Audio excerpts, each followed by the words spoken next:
Hello students, welcome to Biology e-learning classes, and today we will continue with your fourth chapter, that is reproductive health. Okay, in my last video we have already gone through the various methods of contraception and the intrauterine devices, right? Today we will be starting with the hormone releasing IUDs, which are progesterone and LNG20. And usually, what is the function of this hormone releasing IUDs? That is, they make the uterus unsuitable for implantation and cervix hostile to the sperm. And usually these type of IUDs are ideal for female to delay pregnancy and space children in them. Okay. Next we'll start with the oral contraceptives, which are also hormonal preparations in the form of pills. Okay. Pills are small doses of either progestogens or progesterone estrogen combination. Okay.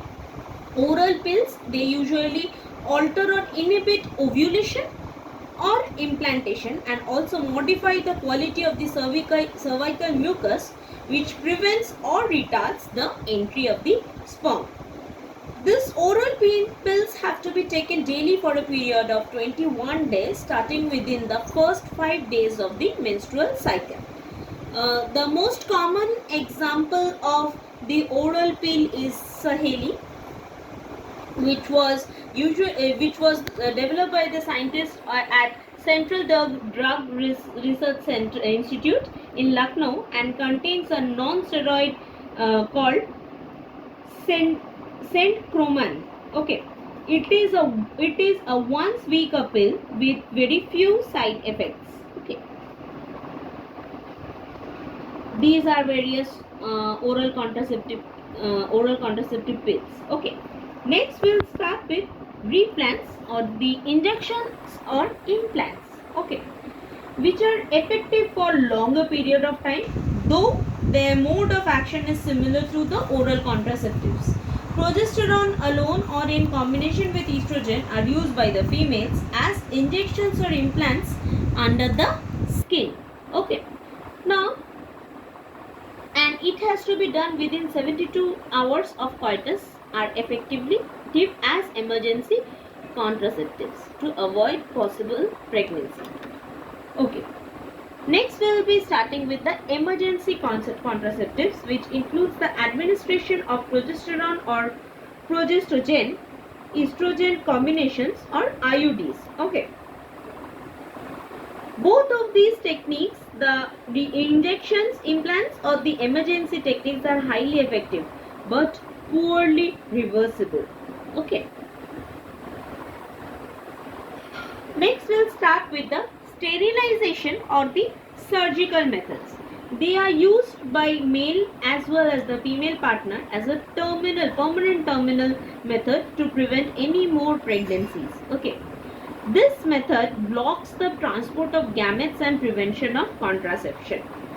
The first type of surgical method is vasectomy, which is usually done in males. In this method, a small portion of the vas deferens is removed or tied up through an incision on the scrotum.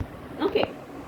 And the other type of surgical method is the tubectomy, which is applied in males, where a small portion of the fallopian tube is removed or tied up through a small incision in the abdomen or through vagina. Okay. This is also highly effective method of contraception, but reversibility is very poor. Okay. Next, we'll start with medical termination of pregnancy, or induced abortion is intentional or voluntary termination of pregnancy before full term. The government of India has legalized NTP in 1971 with some strict conditions to avoid its misuse. These are the important check, indiscriminate and illegal female feticides, which are reported to be high in India. So, MTPs are done in certain cases where pregnancy can be harmful or even fatal, either to the mother or the fetus or both, or due its failure of contraceptive using during coitus or rapes. MTPs are considered relatively safe during the first trimesters. That is, the first trimester is up to 12 weeks of pregnancy. Okay. During the second trimester, MTPs are usually unsafe and could be fatal too. Now, about 45 to 50 million MTPs are carried out in a year all over the world, and it has significant role in decreasing population through it is though it is not meant for that purpose. Okay. So, up to this today. In my next video, we'll continue with the rest of the chapter. Thank you.